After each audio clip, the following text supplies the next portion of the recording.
We're on to our step of creating our custom text. So we want to edit what this text here says. So I open up Sketches and I see your text, edit me. So I double click on that and now I'm editing this text. I can get on to the point where it's kind of highlighting the text, double click on it, and I can change this to say what I want it to say.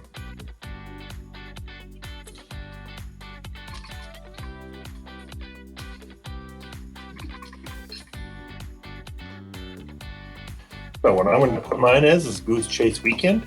The reason I'm putting that is because we go on a fishing weekend every year, and it's always a goose chase to the lakes that we're going to go to. So I can edit font, I can do all of that type of thing here. And hit OK. Now once I have this to the right, what I want it to say, I checked the spelling, made sure all capital letters were capital, all that stuff. I can right click on it and hit explode text.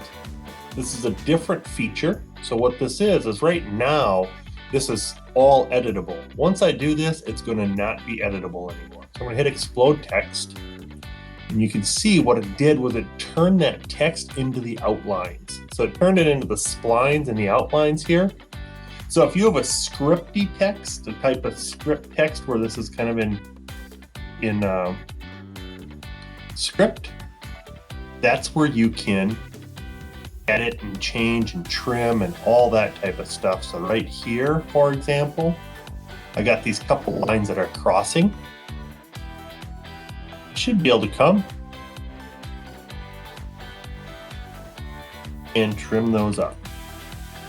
And now that cleaned up that spot on the text. So that's how I edit my custom text and explode it when I'm done. Go ahead, go take care of this.